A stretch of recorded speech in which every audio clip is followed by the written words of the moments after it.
Pasal 34, Dina dan Sikem. Pada suatu kali pergilah Dina, anak perempuan Lea yang dilahirkannya bagi Yakub, mengunjungi perempuan-perempuan di negeri itu. Ketika itu terlihatlah ia oleh Sikem, anak Hemor, orang Hewi, raja negeri itu. Lalu Dina itu dilarikannya dan diperkosanya. Tetapi terikatlah hatinya kepada Dina anak Yakub. Ia cinta kepada gadis itu, lalu menenangkan hati gadis itu. Sebab itu berkatalah Sikem kepada Hemor ayahnya, "Ambillah bagiku gadis ini untuk menjadi istriku." Kedengaranlah kepada Yakub bahwa Sikem mencemari Dina, tetapi anak-anaknya ada di padang menjaga ternaknya. Jadi Yakub mendiamkan soal itu sampai mereka pulang. Lalu Hemor ayah Sikem pergi mendapatkan Yakub untuk berbicara dengan dia.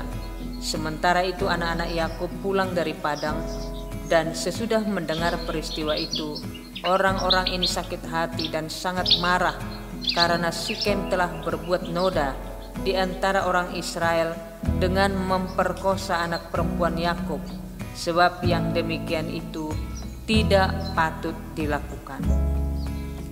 Berbicaralah Hemor kepada mereka itu, "Hati Sikem anakku mengingini anakmu, kiranya kamu memberikan dia kepadanya menjadi istrinya, dan biarlah kita mengambil, berikanlah gadis-gadis kamu kepada kami, dan ambillah gadis-gadis kami. Tinggallah pada kami, negeri ini terbuka untuk kamu. Tinggallah di sini, jalanilah negeri ini dengan bebas, dan menetaplah di sini." Lalu Sikem berkata kepada ayah anak itu dan kepada kakak-kakaknya, "Biarlah kiranya aku mendapat kasihmu, aku akan memberikan kepadamu apa yang kamu minta.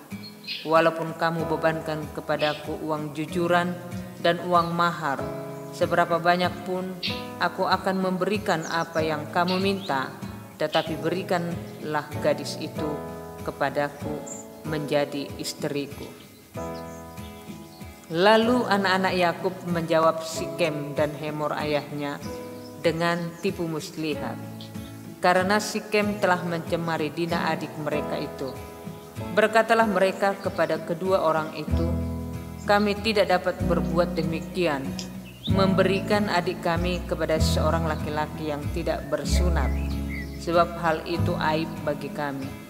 Hanyalah dengan syarat ini kami dapat menyetujui permintaanmu. Kamu harus sama seperti kami, yaitu setiap laki-laki di antara kamu harus disunat. Barulah kami akan memberikan gadis-gadis kami kepada kamu dan mengambil gadis-gadis kamu. Maka kami akan tinggal padamu dan kita akan menjadi satu bangsa. Tetapi jika kamu tidak mendengarkan perkataan kami dan kamu tidak disunat, maka kami akan mengambil kembali anak itu lalu pergi." Lalu Hemor dan Sikem anak Hemor menyetujui usul mereka, dan orang muda itu tidak bertangguh melakukannya, sebab ia suka kepada anak Yakub. Lagi pula ia seorang yang paling dihormati di antara seluruh kaum keluarganya. Lalu pergilah Hemor dan Sikem anaknya itu ke pintu gerbang kota mereka berbicara kepada penduduk kota itu, "Orang-orang itu mau hidup damai dengan kita. Biarlah mereka tinggal di negeri ini dan menjalaninya dengan bebas. Bukankah negeri ini cukup luas untuk mereka? Maka kita dapat mengambil gadis-gadis mereka menjadi istri kita, dan kita dapat memberikan gadis-gadis kita kepada mereka. Namun hanya dengan syarat ini, orang-orang itu setuju tinggal bersama-sama dengan kita, sehingga kita menjadi satu bangsa, yaitu setiap laki-laki di antara kita harus disunat seperti mereka bersunat. Ternak mereka, harta benda mereka, dan segala hewan mereka, bukankah semuanya itu akan menjadi milik kita? Hanya biarlah kita menyetujui permintaan mereka, sehingga mereka tetap tinggal pada kita."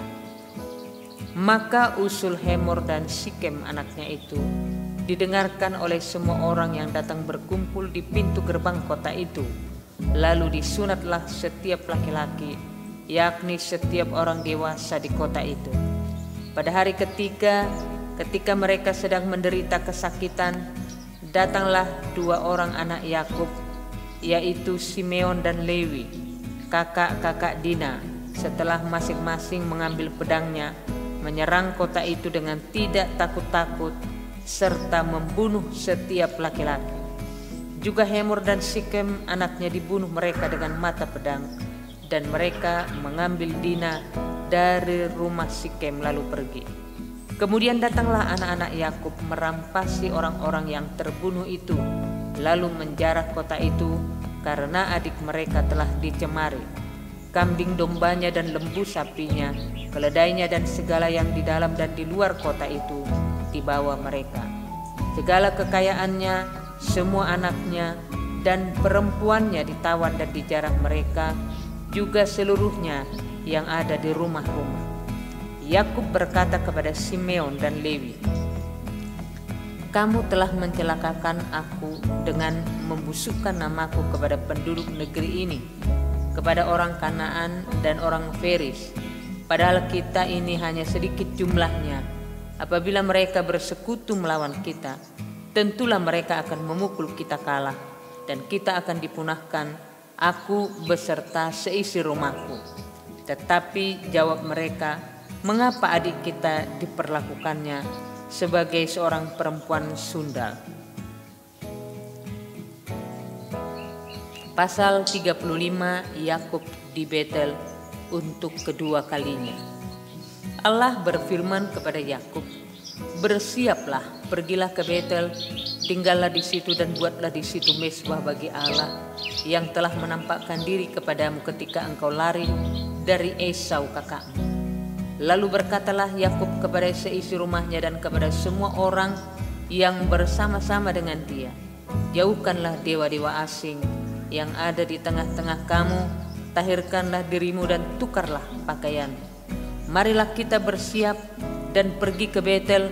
Aku akan membuat mezbah di situ bagi Allah yang telah menjawab aku pada masa kesesakanku dan yang telah menyertai aku di jalan yang kutempuh."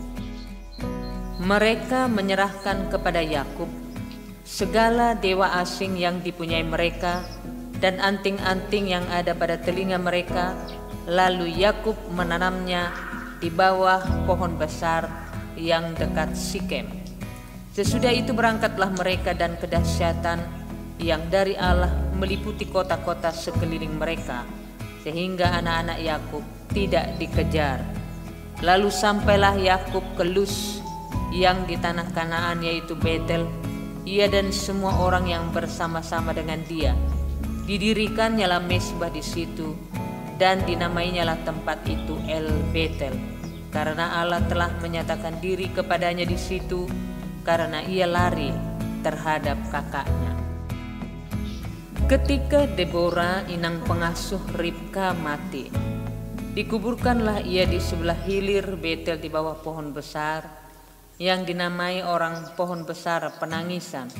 Setelah Yakub datang dari Padan Aram, maka Allah menampakkan diri pula kepadanya dan memberkati dia. Firman Allah kepadanya, "Namamu Yakub, dari sekarang namamu bukan lagi Yakub, melainkan Israel. Itulah yang akan menjadi namamu." Maka Allah menamai dia Israel. Lagi firman Allah kepadanya, "Akulah Allah yang Maha Kuasa, beranak cuculah dan bertambah banyak, satu bangsa bahkan sekumpulan bangsa-bangsa akan terjadi daripadamu, dan raja-raja akan berasal daripadamu. Dan negeri ini yang telah kuberikan kepada Abraham dan kepada Ishak akan kuberikan kepadamu dan juga kepada keturunanmu." Lalu naiklah Allah meninggalkan Yakub dari tempat ia berfirman kepadanya. Kemudian Yakub mendirikan tugu di tempat itu, yakni tugu batu. Ia mempersembahkan korban curahan dan menuangkan minyak di atasnya. Yakub menamai tempat di mana Allah telah berfirman kepadanya Betel. kelahiran Benyamin, Rahel mati.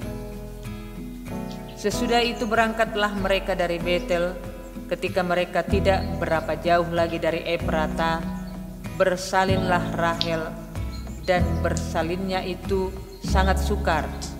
Sedang ia sangat sukar bersalin, berkatalah bidan kepadanya, "Janganlah takut, sekali ini pun anak laki-laki yang kau dapat." Dan ketika ia hendak menghembuskan nafas, sebab ia mati kemudian, diberikannya lah nama Ben-Oni kepada anak itu, tetapi ayahnya menamainya Benyamin.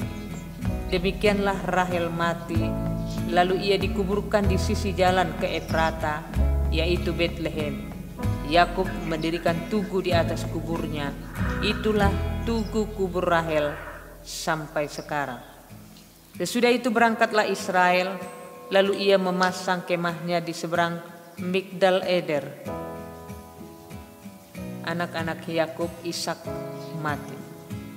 Ketika Israel diam di negeri ini, terjadilah bahwa Ruben sampai tidur dengan Bilha, gundik ayahnya, dan kedengaranlah hal itu kepada Israel. Adapun anak-anak lelaki Yakub 12 orang jumlahnya. Anak-anak Lea ialah Ruben, anak sulung Yakub, kemudian Simeon, Lewi, Yehuda, Isakar, dan Yebulon. Anak-anak Rahel ialah Yusuf dan Benyamin. Dan anak-anak Bilha, budak perempuan Rahel, ialah Dan serta Naftali. Dan anak-anak Zilpa, budak perempuan Lea, ialah Gad dan Asher. Itulah anak-anak lelaki Yakub yang dilahirkan baginya di Padan Aram. Lalu sampailah Yakub kepada Ishak ayahnya di Mamre dekat Kiryat Arba. Itulah Hebron, tempat Abraham dan Ishak tinggal sebagai orang asing. Adapun umur Ishak 180 tahun, lalu meninggallah Ishak. Ia mati dan dikumpulkan kepada kaum leluhurnya. Ia tua dan suntuk umur. Maka Esau dan Yakub anak-anaknya itu menguburkan dia. Pasal 36, keturunan Esau. Inilah keturunan Esau, yaitu Edom. Esau mengambil perempuan-perempuan Kanaan menjadi istrinya, yakni Ada anak Elon orang Het, dan Oholibama anak Ana anak Gibeon orang Hewi, dan Basmat anak Ismail adik Nebayot. Ada melahirkan Elipas bagi Esau, dan Basmat melahirkan Rehuel, dan Oholibama melahirkan Yeus, Yaelam, dan Korah. Itulah anak-anak Esau yang lahir baginya di tanah Kanaan. Esau membawa istri-istrinya, anak-anaknya lelaki dan perempuan, dan semua orang yang ada di rumahnya, ternaknya, segala hewannya, dan segala harta bendanya yang telah diperolehnya di tanah Kanaan. Lalu pergilah ia ke negeri lain, dan ia meninggalkan Yakub adiknya itu, sebab harta milik mereka terlalu banyak, sehingga mereka tidak dapat tinggal bersama-sama, dan negeri penumpangan mereka tidak dapat memuat mereka karena banyaknya ternak mereka itu. Maka menetaplah Esau di pegunungan Seir. Esau itulah Edom. Inilah keturunan Esau, bapa orang Edom di pegunungan Seir. Nama anak-anaknya ialah Elifas anak Ada istri Esau, Rehuel anak Basmat istri Esau. Anak-anak Elipas ialah Teman, Omar, Zebo, Gaetam, dan Kenas. Timna adalah gundik Elipas anak Esau. Ia melahirkan Amalek bagi Elipas. Itulah cucu-cucu Ada istri Esau. Inilah anak-anak Rehuel, Nahat, Zerah, Sama, dan Miza. Itulah cucu-cucu Basmat istri Esau. Inilah anak-anak Oholibama istri Esau itu, anak Ana, anak Zibeon. Ia melahirkan bagi Esau Yeus, Yaelam, dan Korah. Inilah kepala-kepala kaum Bani Esau, keturunan Elipas.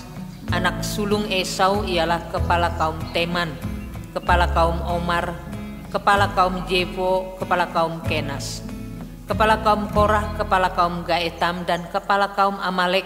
Itulah kepala-kepala kaum Elipas di tanah Edom. Itulah keturunan Ada. Inilah keturunan Rehuel anak Esau, kepala kaum Nahat, kepala kaum Zerah, kepala kaum Sama, dan kepala kaum Miza. Itulah kepala-kepala kaum Rehuel di tanah Edom. Itulah keturunan Basmat istri Esau. Inilah keturunan Oholibama istri Esau, kepala kaum Yeus, kepala kaum Yaelam, kepala kaum Korah. Itulah kepala-kepala kaum Oholibama istri Esau, anak-anak. Itulah Bani Esau, yakni Edom, dan itulah kepala-kepala kaum mereka. Keturunan Seir. Inilah anak-anak Seir orang Hori penduduk negeri itu: Lotan, Sobal, Zibeon, Ana, Dision, Eser, Disian. Itulah kepala-kepala kaum orang Hori anak-anak Seir di tanah Edom. Anak-anak Lotan ialah Hori dan Heman, dan saudara perempuan Lotan ialah Timna. Inilah anak-anak Sobal, Alwan, Manahat, Ebal, Sefo, dan Onam. Inilah anak-anak Zibeon, Aya, dan Ana. Ana inilah yang menemui mata-mata air panas di padang gurun ketika ia sedang menggembalakan keledai Zibeon ayahnya itu. Inilah anak-anak Ana, Dision dan Oholibama anak perempuan Ana. Inilah anak-anak Dision, Hemdan, Esiban, Yitran, dan Keran. Inilah anak-anak Eser, Bilhan, Yaawan, dan Akan. Inilah anak-anak Disian, Us, dan Aran. Itulah kepala-kepala kaum orang Hori, kepala kaum Lotan, kepala kaum Sobal, kepala kaum Zibeon, kepala kaum Ana, kepala kaum Dision, kepala kaum Eser, dan kepala kaum Disian. Itulah kepala-kepala kaum orang Hori, kaum demi kaum di tanah Seir. Raja-raja Edom. Inilah raja-raja yang memerintah di tanah Edom sebelum ada seorang memerintah atas orang Israel. Di Edom yang memerintah ialah Bela bin Beor, dan kotanya bernama Dinhaba. Setelah Bela mati, Yobab bin Zerah dari Bosra menjadi raja menggantikan dia. Setelah Yobab mati, Husiam dari negeri orang Teman menjadi raja menggantikan dia. Setelah Husiam mati, Hadab bin Bedad menjadi raja menggantikan dia. Inilah yang memukul kalah orang Midian di daerah Moab, dan kotanya bernama Awit. Setelah Hadad mati, Samla dari Masreka menjadi raja menggantikan dia. Setelah Samla mati, Saul dari Rehobot yang di pinggir sungai menjadi raja menggantikan dia. Setelah Saul mati, Baal Hanan bin Akbor menjadi raja menggantikan dia. Setelah Baal Hanan bin Akbor mati, Hadar menjadi raja menggantikan dia. Kotanya bernama Pahu, dan istrinya bernama Mahetabel binti Matred binti Mezahab. Inilah nama kepala-kepala kaum Esau menurut kaum dan tempat mereka, dengan nama mereka masing-masing: kepala kaum Timna, kepala kaum Alwa, kepala kaum Ietet, kepala kaum Oholibama, kepala kaum Ela, kepala kaum Pinon, kepala kaum Kenas, kepala kaum Teman, kepala kaum Mibzar, kepala kaum Megdiel, dan kepala kaum Iram. Itulah kepala-kepala kaum Edom menurut tempat kediaman mereka di tanah milik mereka. Edom ialah Esau, bapa orang Edom. Pasal 37, Yusuf dan saudara-saudaranya. Adapun Yakub, ia diam di negeri penumpangan ayahnya, yakni di tanah Kanaan. Inilah riwayat keturunan Yakub. Yusuf tak kala berumur 17 tahun, jadi masih muda, biasa menggembalakan kambing domba bersama-sama dengan saudara-saudaranya anak-anak Bilha dan Zilpa, kedua istri ayahnya, dan Yusuf menyampaikan kepada ayahnya kabar tentang kejahatan saudara-saudaranya. Israel lebih mengasihi Yusuf dari semua anaknya yang lain, sebab Yusuf itulah anaknya yang lahir pada masa tuanya, dan ia menyuruh membuat jubah yang maha indah bagi dia.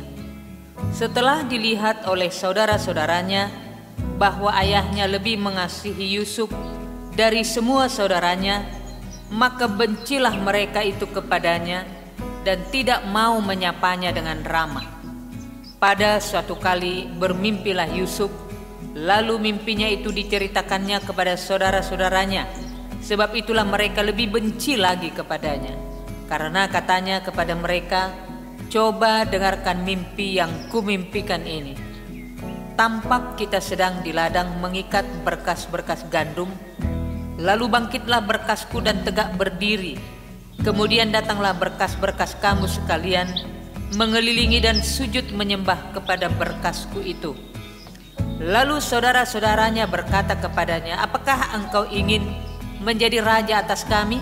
Apakah engkau ingin berkuasa atas kami?" Jadi makin bencilah mereka kepadanya karena mimpinya dan karena perkataannya itu.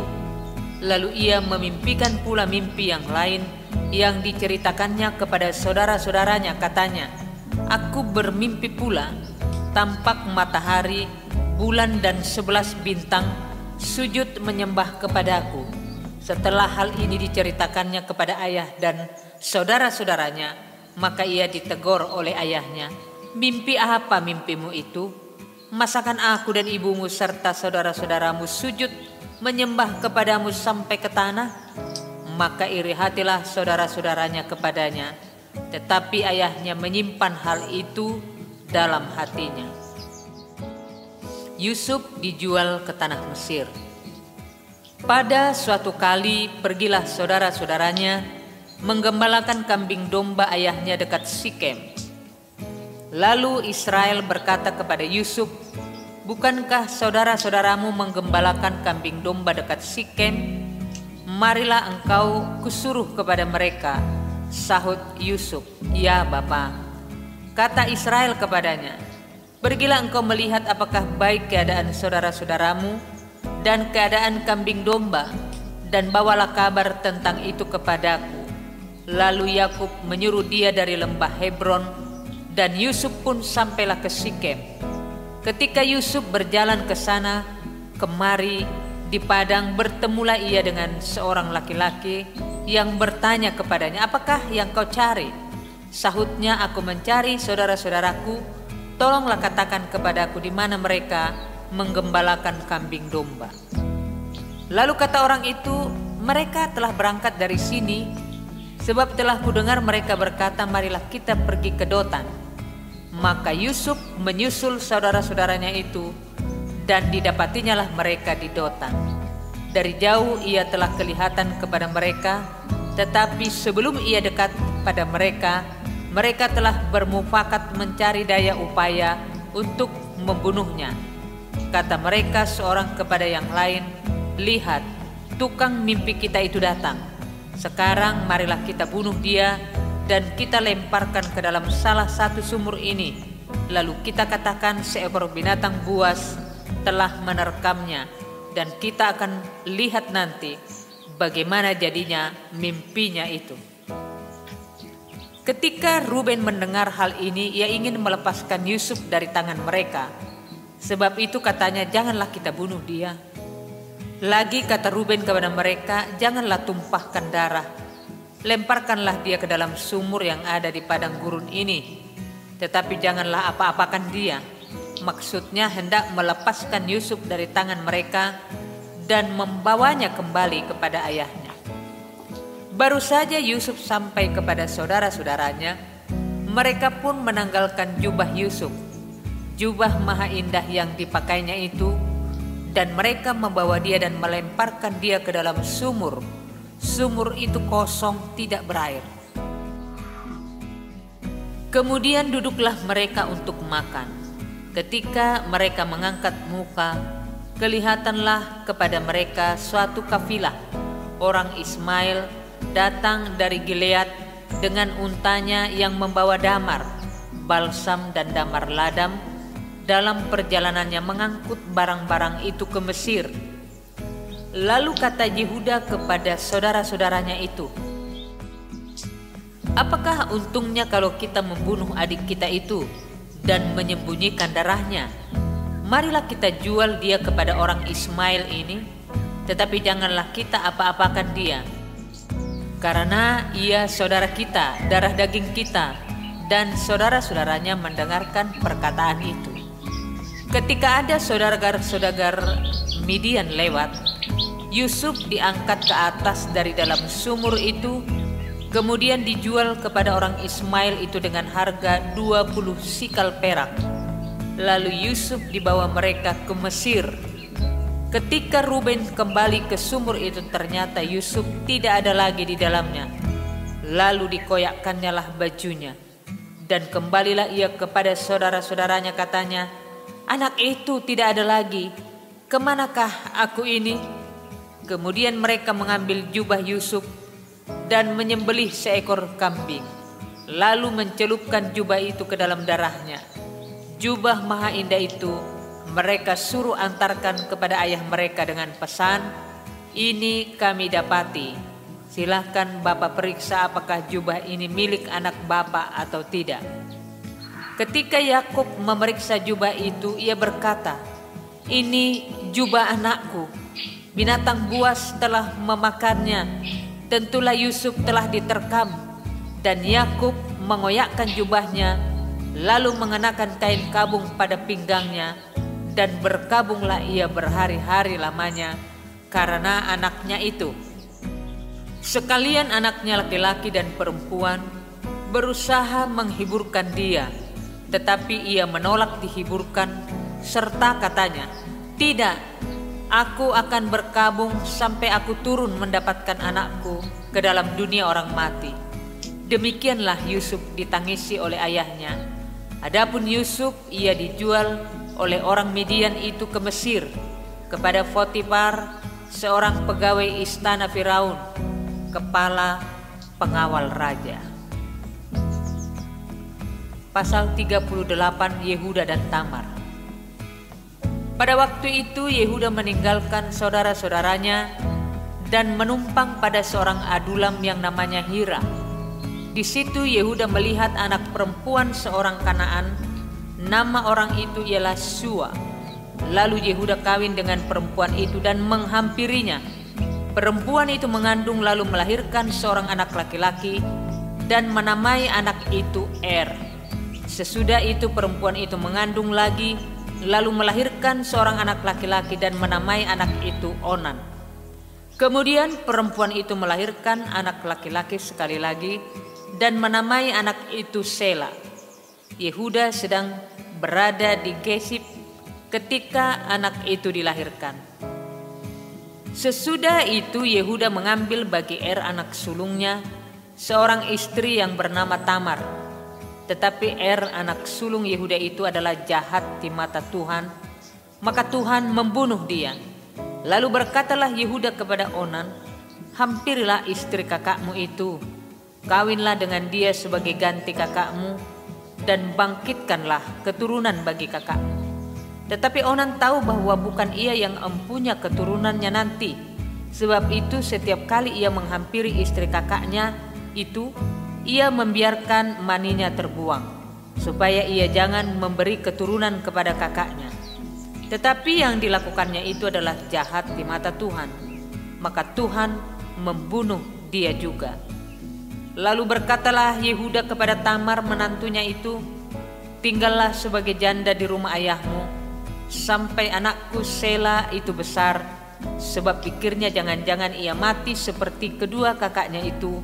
Maka pergilah Tamar dan tinggal di rumah ayahnya. Setelah beberapa lama matilah anak Sua, istri Yehuda.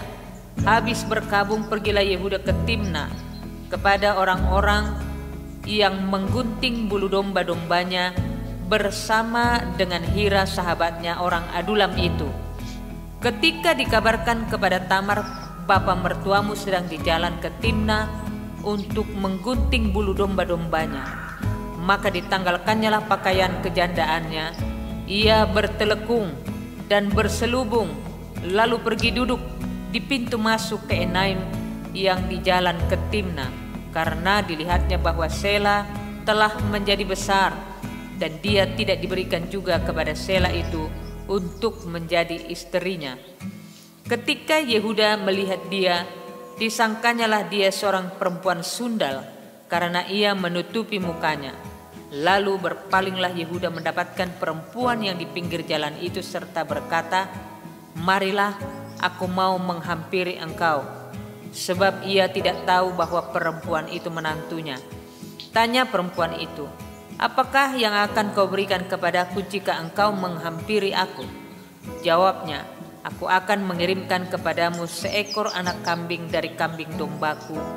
Kata perempuan itu, "Asal engkau memberikan tanggungannya sampai engkau mengirimkannya kepadaku."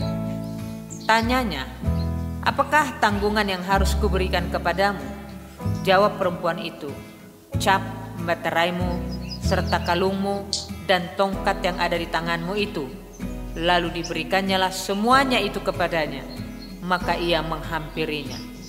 Perempuan itu mengandung daripadanya. Bangunlah perempuan itu lalu pergi, ditanggalkannya telekungnya dan dikenakannya pula pakaian kejandaannya. Adapun Yehuda, ia mengirimkan anak kambing itu dengan perantaraan sahabatnya, orang Adulam itu, untuk mengambil kembali tanggungannya dari tangan perempuan itu, tetapi perempuan itu tidak dijumpainya lagi. Ia bertanya-tanya di tempat tinggal perempuan itu, "Di manakah perempuan jalang yang duduk tadinya di pinggir jalan di Enaim itu?" Jawab mereka, "Tidak ada di sini perempuan jalang." Kembalilah ia kepada Yehuda dan berkata, "Tidak ada kujumpai dia." Dan juga orang-orang di tempat itu berkata, "Tidak ada perempuan jalang di sini." Lalu berkatalah Yehuda, "Biarlah barang-barang itu dipegangnya, supaya kita jangan menjadi buah olok-olok orang. Sungguhlah anak kambing itu telah kukirimkan, tetapi engkau tidak menjumpai perempuan itu." Sesudah kira-kira 3 bulan, dikabarkan kepada Yehuda, "Tamar menantumu bersundal, bahkan telah mengandung dari persundalannya itu." Lalu kata Yehuda, "Bawalah perempuan itu supaya dibakar." Waktu dibawa perempuan itu, menyuruh orang kepada mertuanya mengatakan, "Dari laki-laki yang empunya barang-barang inilah aku mengandung." Juga dikatakannya, "Periksalah, siapa yang empunya cap meterai serta kalung dan tongkat ini?" Yehuda memeriksa barang-barang itu lalu berkata, "Bukan aku, tetapi perempuan itulah yang benar, karena memang aku tidak memberikan dia kepada Sela anakku, dan ia tidak bersetubuh lagi dengan perempuan itu."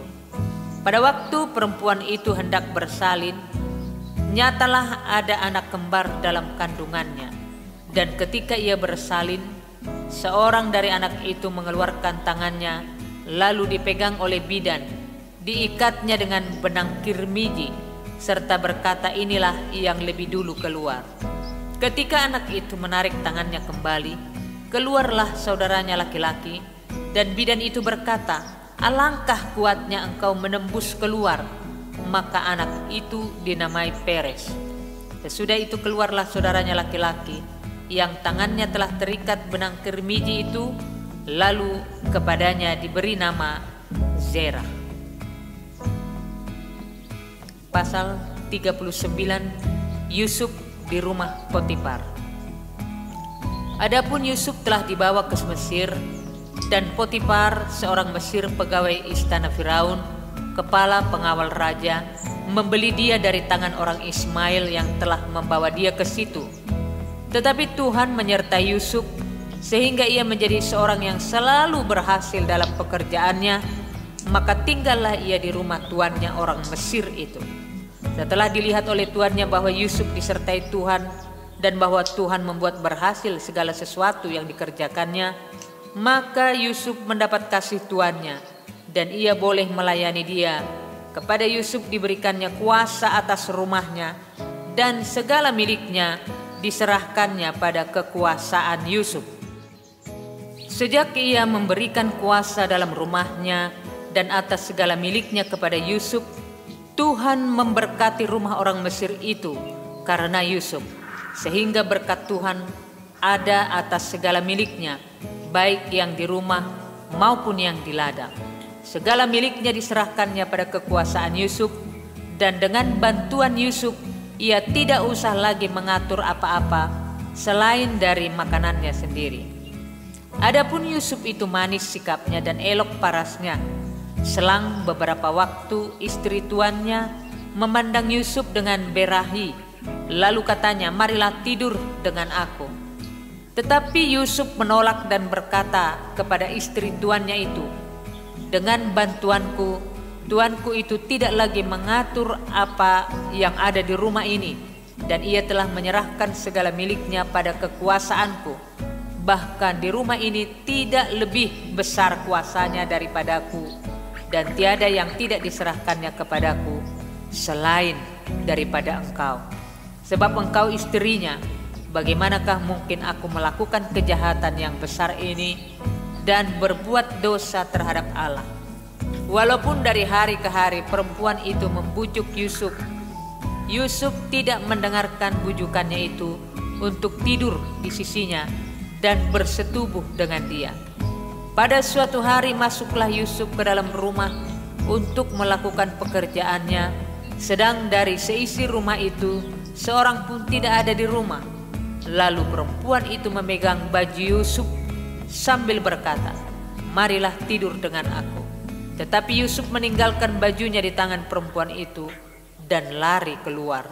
Setelah dilihat perempuan itu bahwa Yusuf menanggalkan bajunya dalam tangannya dan telah lari keluar, dipanggilnyalah seisi rumah itu, lalu katanya kepada mereka, "Lihat, dibawanya kemari seorang Ibrani, supaya orang ini dapat mempermainkan kita. Orang ini mendekati aku untuk tidur dengan aku, tetapi aku berteriak-teriak dengan suara keras. Dan ketika didengarnya bahwa aku berteriak sekeras-kerasnya, ditinggalkannyalah bajunya kepadaku. Lalu ia lari keluar. Juga ditaruhnya baju Yusuf itu di sisinya sampai tuan rumah pulang. Perkataan itu jugalah yang diceritakan perempuan itu kepada Potifar, katanya, "Hamba orang Ibrani yang kau bawa kemari itu datang kepadaku untuk mempermainkan aku. Tetapi ketika aku berteriak sekeras-kerasnya, ditinggalkannya bajunya padaku, lalu ia lari keluar." Baru saja didengar oleh tuannya perkataan yang diceritakan istrinya kepadanya, "Begini-begitulah aku diperlakukan oleh hambamu itu." Maka bangkitlah amarahnya. Lalu Yusuf ditangkap oleh tuannya dan dimasukkan ke dalam penjara, tempat tahanan-tahanan raja dikurung. Demikianlah Yusuf dipenjarakan di sana. Tetapi Tuhan menyertai Yusuf dan melimpahkan kasih setianya kepadanya, dan membuat Yusuf kesayangan bagi kepala penjara itu. Sebab itu kepala penjara mempercayakan semua tahanan dalam penjara itu kepada Yusuf, dan segala pekerjaan yang harus dilakukan di situ dialah yang mengurusnya. Dan kepala penjara tidak mencampuri segala yang dipercayakannya kepada Yusuf, karena Tuhan menyertai dia, dan apa yang dikerjakannya dibuat Tuhan berhasil. Pasal 40, mimpi juru minuman dan juru roti. Sesudah semuanya itu terjadi, bahwa juru minuman Raja Mesir dan juru rotinya membuat kesalahan terhadap tuannya Raja Mesir itu. Maka murkalah Firaun kepada kedua pegawai istananya, kepala juru minuman dan kepala juru roti itu. Ia menahan mereka di dalam rumah kepala pengawal raja, dalam penjara tempat Yusuf dikurung. Kepala pengawal raja menempatkan Yusuf bersama-sama dengan mereka untuk melayani mereka. Demikianlah mereka ditahan beberapa waktu lamanya. Pada suatu kali bermimpilah mereka keduanya, baik juru minuman maupun juru roti Raja Mesir yang ditahan dalam penjara itu. Masing-masing ada mimpinya pada satu malam juga, dan mimpi masing-masing itu ada artinya sendiri. Ketika pada waktu pagi Yusuf datang kepada mereka, segera dilihatnya bahwa mereka bersusah hati. Lalu ia bertanya kepada pegawai-pegawai istana Firaun yang ditahan bersama-sama dengan dia dalam rumah tuannya itu, "Mengapakah hari ini mukamu semuram itu?" Jawab mereka kepadanya, "Kami bermimpi, tetapi tidak ada orang yang dapat mengartikannya." Lalu kata Yusuf kepada mereka, "Bukankah Allah yang menerangkan arti mimpi? Ceritakanlah kiranya mimpimu itu kepadaku." Kemudian juru minuman itu menceritakan mimpinya kepada Yusuf, katanya, "Dalam mimpiku itu tampak ada pohon anggur di depanku. Pohon anggur itu ada 3 carangnya, dan baru saja pohon itu bertunas. Bunganya sudah keluar dan tandan-tandannya penuh buah anggur yang ranum. Dan di tanganku ada piala Firaun. Buah anggur itu kuambil lalu kuperas ke dalam piala Firaun. Kemudian kusampaikan piala itu ke tangan Firaun." Kata Yusuf kepadanya, "Beginilah arti mimpi itu. Ketiga carang itu artinya 3 hari. Dalam 3 hari ini Firaun akan meninggikan engkau dan mengembalikan engkau ke dalam pangkatmu yang dahulu, dan engkau akan menyampaikan piala ke tangan Firaun seperti dahulu kala, ketika engkau menjadi juru minumannya. Tetapi ingatlah kepadaku apabila keadaanmu telah baik nanti. Tunjukkanlah terima kasihmu kepadaku dengan menceritakan hal ihwal kepada Firaun, dan tolonglah keluarkan aku dari rumah ini. Sebab aku diculik begitu saja dari negeri orang Ibrani, dan di sini pun aku tidak pernah melakukan apa-apa yang menyebabkan aku layak dimasukkan ke dalam liang tutupan ini." Setelah dilihat oleh kepala juru roti betapa baik arti mimpi itu, berkatalah ia kepadanya, "Aku pun bermimpi juga. Tampak aku menjunjung 3 bakul berisi panganan. Dalam bakul atas ada berbagai-bagai makanan untuk Firaun, buatan juru roti. Tetapi burung-burung memakannya dari dalam bakul yang di atas kepalaku." Yusuf menjawab, "Beginilah arti mimpi itu. Ketiga bakul itu artinya 3 hari. Dalam 3 hari ini Firaun akan meninggikan engkau tinggi ke atas dan menggantung engkau pada sebuah tiang, dan burung-burung akan memakan dagingmu dari tubuhmu. Dan terjadilah pada hari ketiga hari kelahiran Firaun, maka Firaun mengadakan perjamuan untuk semua pegawainya. Ia meninggikan kepala juru minuman dan kepala juru roti itu di tengah-tengah para pegawainya. Kepala juru minuman itu lalu dikembalikannya ke dalam jabatannya, sehingga ia menyampaikan pula piala ke tangan Firaun. Tetapi kepala juru roti itu digantungnya, seperti yang ditakbirkan Yusuf kepada mereka. Tetapi Yusuf tidaklah diingat oleh kepala juru minuman itu, melainkan dilupakannya. Pasal 41, Mimpi Firaun. Setelah lewat 2 tahun lamanya, bermimpilah Firaun bahwa ia berdiri di tepi sungai Nil. Tampaklah dari sungai Nil itu keluar 7 ekor lembu yang indah bangunnya dan gemuk badannya, lalu memakan rumput yang di tepi sungai itu. Kemudian tampaklah juga 7 ekor lembu yang lain yang keluar dari dalam sungai Nil itu, buruk bangunnya dan kurus badannya, lalu berdiri di samping lembu-lembu yang tadi di tepi sungai itu. Lembu-lembu yang buruk bangunnya dan kurus badannya itu memakan ke-7 ekor lembu yang indah bangunnya dan gemuk itu, lalu terjagalah Firaun. Setelah itu tertidur pulalah ia dan bermimpi kedua kalinya. Tampak timbul dari 1 tangkai 7 bulir gandum yang bernas dan baik, Tetapi kemudian tampaklah juga tumbuh 7 bulir gandum yang kurus dan layu oleh angin timur. Bulir yang kurus itu menelan ke-7 bulir yang bernas dan berisi tadi. Lalu terjagalah Firaun, agaknya ia bermimpi. Pada waktu pagi gelisahlah hatinya, lalu disuruhnyalah memanggil semua ahli dan semua orang berilmu di Mesir. Firaun menceritakan mimpinya kepada mereka, tetapi seorang pun tidak ada yang dapat mengartikan kepadanya. Lalu berkatalah kepala juru minuman kepada Firaun, "Hari ini aku merasa perlu menyebutkan kesalahanku yang dahulu. Waktu itu tuanku Firaun murka kepada pegawai-pegawainya dan menahan aku dalam rumah pengawal istana beserta dengan kepala juru roti.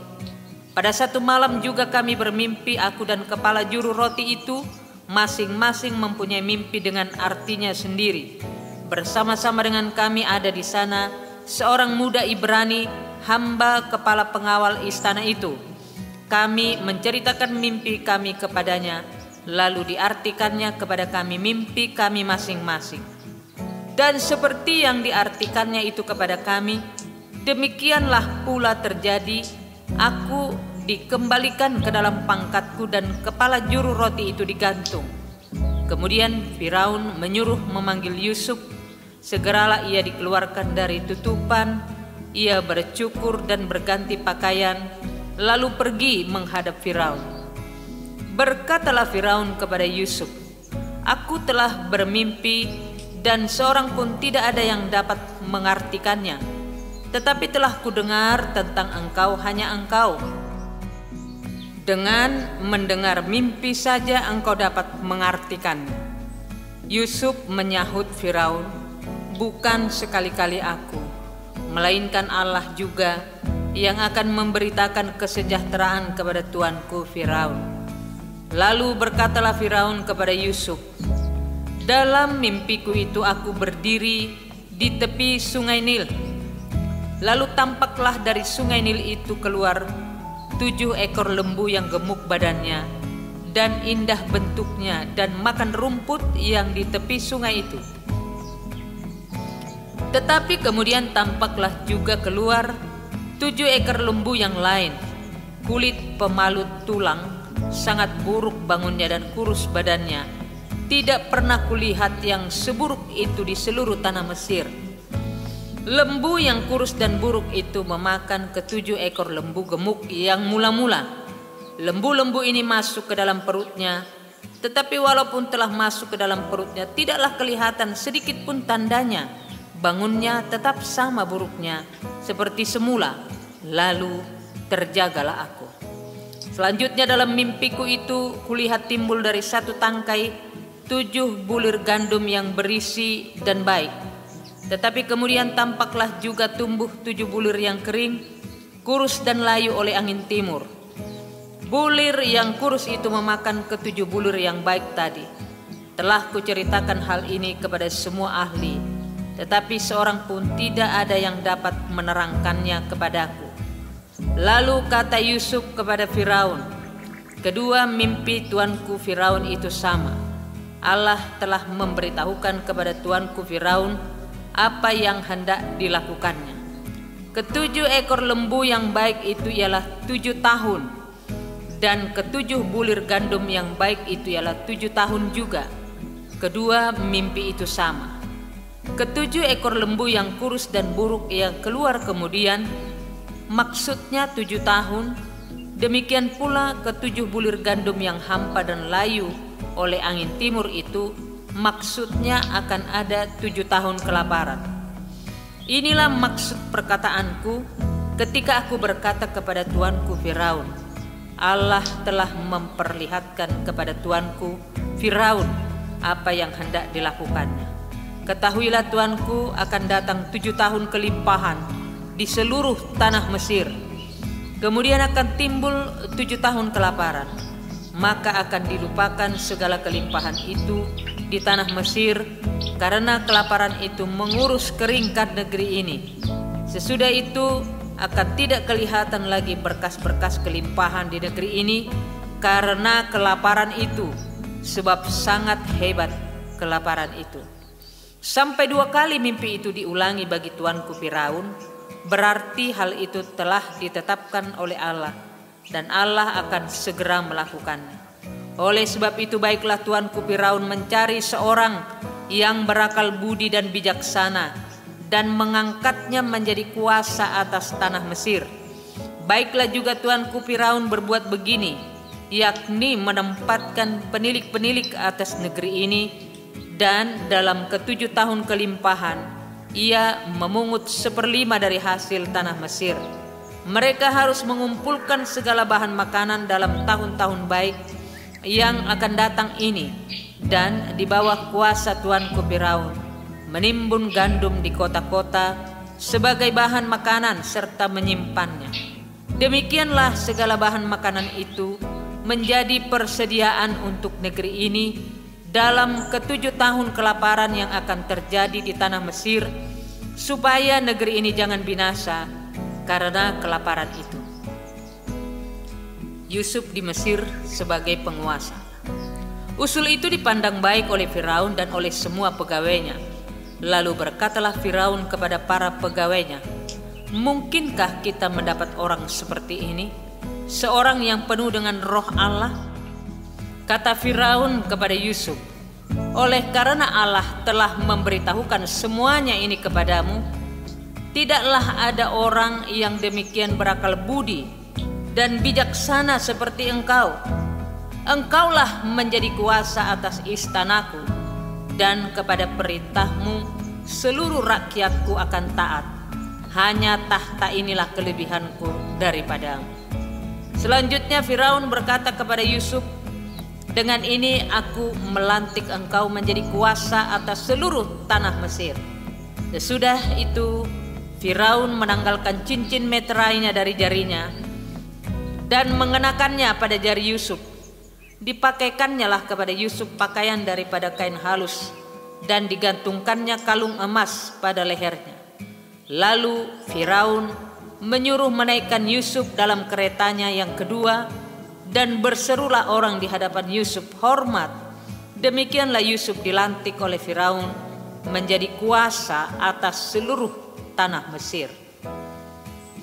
Berkatalah Firaun kepada Yusuf, "Akulah Firaun, tetapi dengan tidak setahumu, seorang pun tidak boleh bergerak di seluruh tanah Mesir."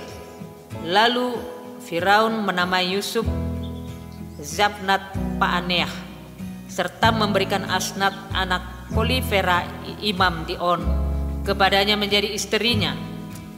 Demikianlah Yusuf muncul sebagai kuasa atas seluruh tanah Mesir. Yusuf berumur 30 tahun ketika ia menghadap Firaun raja Mesir itu.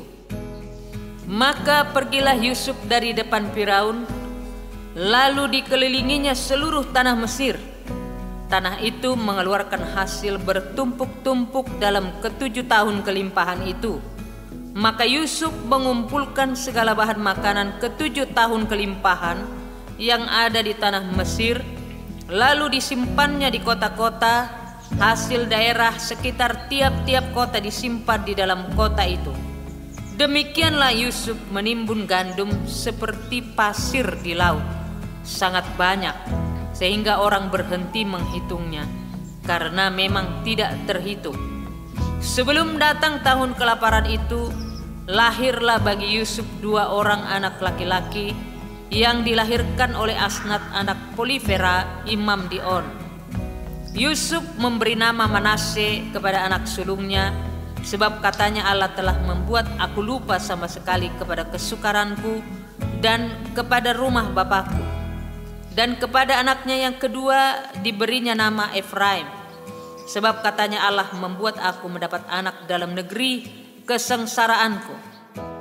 Setelah lewat ke-7 tahun kelimpahan yang ada di tanah Mesir itu, mulailah datang 7 tahun kelaparan, seperti yang telah dikatakan Yusuf, "Dalam segala negeri ada kelaparan, tetapi di seluruh negeri masih ada roti." Ketika seluruh negeri Mesir menderita kelaparan, dan rakyat berteriak meminta roti kepada Firaun, berkatalah Firaun kepada semua orang Mesir, "Pergilah kepada Yusuf, perbuatlah apa yang dikatakannya kepadamu." Kelaparan itu merajalela di seluruh bumi, maka Yusuf membuka segala lumbung dan menjual gandum kepada orang Mesir, sebab makin hebat kelaparan itu di tanah Mesir. Juga dari seluruh bumi datanglah orang ke Mesir untuk membeli gandum dari Yusuf, sebab hebat kelaparan itu di seluruh bumi. Pasal 42, saudara-saudara Yusuf pergi ke Mesir. Setelah Yakub mendapat kabar bahwa ada gandum di Mesir, berkatalah ia kepada anak-anaknya, "Mengapa kamu berpandang-pandangan saja?" Lagi katanya, "Telah kudengar bahwa ada gandum di Mesir. Pergilah ke sana dan belilah gandum di sana untuk kita, supaya kita tetap hidup dan jangan mati." Lalu pergilah 10 orang saudara Yusuf untuk membeli gandum di Mesir. Tetapi Yakub tidak membiarkan Benyamin, adik Yusuf, pergi bersama-sama dengan saudara-saudaranya, sebab pikirnya jangan-jangan ia ditimpa kecelakaan nanti. Jadi di antara orang yang datang membeli gandum, terdapatlah juga anak-anak Israel, sebab ada kelaparan di tanah Kanaan. Sementara itu Yusuf telah menjadi mangku bumi di negeri itu. Dialah yang menjual gandum kepada seluruh rakyat negeri itu. Jadi ketika saudara-saudara Yusuf datang, kepadanya lah mereka menghadap dan sujud dengan mukanya sampai ke tanah. Ketika Yusuf melihat saudara-saudaranya, segeralah mereka dikenalnya, tetapi ia berlaku seolah-olah ia seorang asing kepada mereka. Ia menegur mereka dengan membentak, katanya, "Dari mana kamu?" Jawab mereka, "Dari tanah Kanaan, untuk membeli bahan makanan." Memang Yusuf mengenal saudara-saudaranya itu, tetapi dia tidak dikenal mereka. Lalu teringatlah Yusuf akan mimpi-mimpinya tentang mereka. Berkatalah ia kepada mereka, "Kamu ini pengintai. Kamu datang untuk melihat-lihat di mana negeri ini tidak dijaga." Tetapi jawab mereka, "Tidak, tuanku. Hanyalah untuk membeli bahan makanan hamba-hambamu ini datang. Kami ini sekalian anak dari satu ayah. Kami ini orang jujur. Hamba-hambamu ini bukanlah pengintai." Tetapi ia berkata kepada mereka, "Tidak. Kamu datang untuk melihat-lihat di mana negeri ini tidak dijaga." Lalu jawab mereka, "Hamba-hambamu ini 12 orang. Kami bersaudara, anak dari satu ayah di tanah Kanaan. Tetapi yang bungsu sekarang ada pada ayah kami, dan seorang sudah tidak ada lagi." Lalu kata Yusuf kepada mereka, "Sudahlah, seperti telah kukatakan kepadamu tadi, kamu ini pengintai. Dalam hal ini juga kamu harus diuji. Demi hidup Firaun, kamu tidak akan pergi dari sini jika saudaramu yang bungsu itu tidak datang kemari. Suruhlah seorang daripadamu untuk menjemput adikmu itu, tetapi kamu ini harus tinggal terkurung di sini. Dengan demikian perkataanmu dapat diuji apakah benar, dan jika tidak, demi hidup Firaun, sungguh-sungguhlah kamu ini pengintai." Dan dimasukkannya lah mereka bersama-sama ke dalam tahanan 3 hari lamanya. Pada hari yang ketiga berkatalah Yusuf kepada mereka, "Buatlah begini, maka kamu akan tetap hidup. Aku takut akan Allah.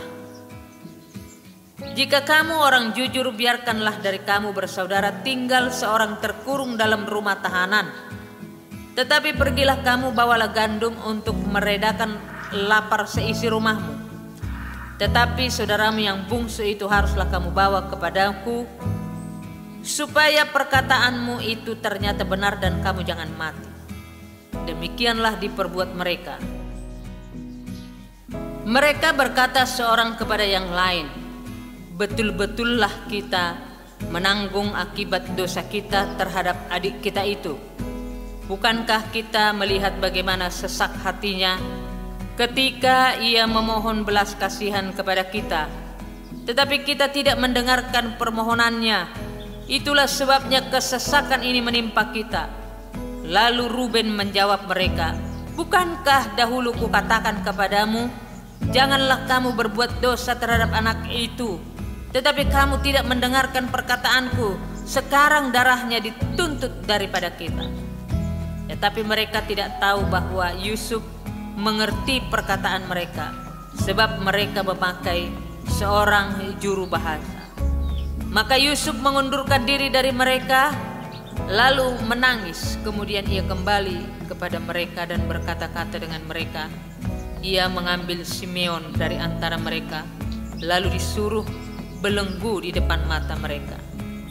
Sesudah itu Yusuf memerintahkan bahwa tempat gandum mereka akan diisi dengan gandum, dan bahwa uang mereka masing-masing akan dikembalikan ke dalam karungnya, serta bekal mereka di jalan akan diberikan kepada mereka. Demikianlah dilakukan orang kepada mereka itu. Sesudah itu mereka pun memuat gandum itu ke atas keledai mereka, lalu berangkat dari situ. Ketika seorang membuka karungnya untuk memberi makan keledainya di tempat bermalam, dilihatnyalah uangnya ada di dalam mulut karung itu. Katanya kepada saudara-saudaranya, "Uangku dikembalikan, lihat, ada dalam karungku." Lalu hati mereka menjadi tawar, dan mereka berpandang-pandangan dengan gemetar, serta berkata, "Apakah juga yang diperbuat Allah terhadap kita?" Ketika mereka sampai kepada Yakub ayah mereka di tanah Kanaan, mereka menceritakan segala sesuatu yang dialaminya. Katanya, "Orang itu, yakni yang menjadi tuan atas negeri itu, telah menegur kami dengan membentak dan memperlakukan kami seperti pengintai negeri itu. Tetapi kata kami kepadanya, kami orang jujur, kami bukan pengintai.